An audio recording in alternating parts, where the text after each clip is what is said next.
Good evening, everyone. My name is Anthony Watson. I'm a second year student at TJC studying general studies.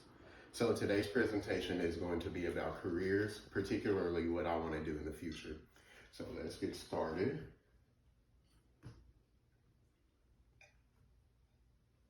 Okay, so the topics presented are going to be my future career, what I want to do, how I'm going to get there, as well as the job duties and benefits of getting there. So my future career is going to be that of emergency room physician.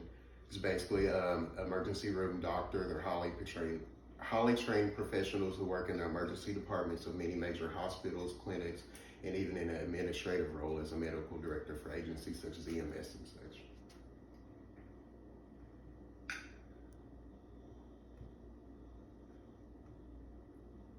So with this career, there's undoubtedly there's a very long road to get there. It takes a while, and it takes very good grades and things such as determination, diligence, and a lot of responsibility on the part of the student applying to get to where you need to go. So basically we start with the foundations, and that's the interesting part about it.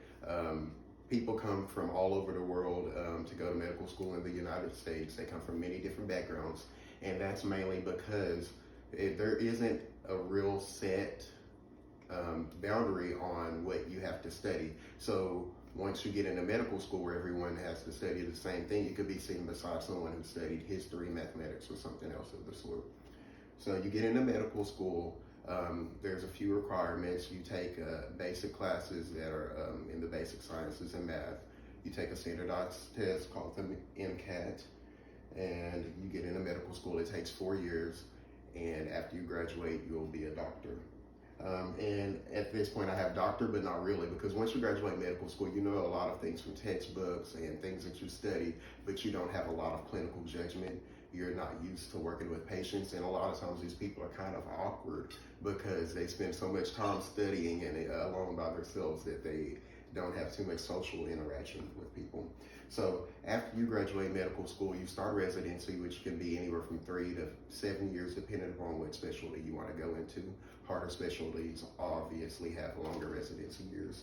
And after you graduate residency, you're at the finish line, and you're a full-fledged doctor practicing in your own practice or in a hospital, depending upon what you want to do.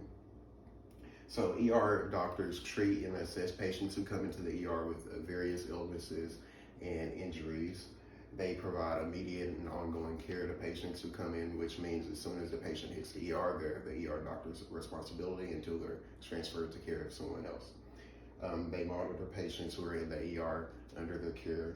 They create treatment plans for the patients, and they either recommend this patient to a specialty doctor in whatever emergency they're going on to, or they discharge the patient to go home. There's many benefits to being an ER doctor. It's obviously you get to go to work and help people save lives every day. There's lots of community service benefits. It's a challenging profession. It's not easy to be a doctor. It's a high stress job, and it takes a lot of competence and responsibility. It's a fast paced environment, and there's a lot of prestige and definitely a sizable salary. So at the end of the day, it's a very rewarding career, and I couldn't see myself doing anything else. Thank you.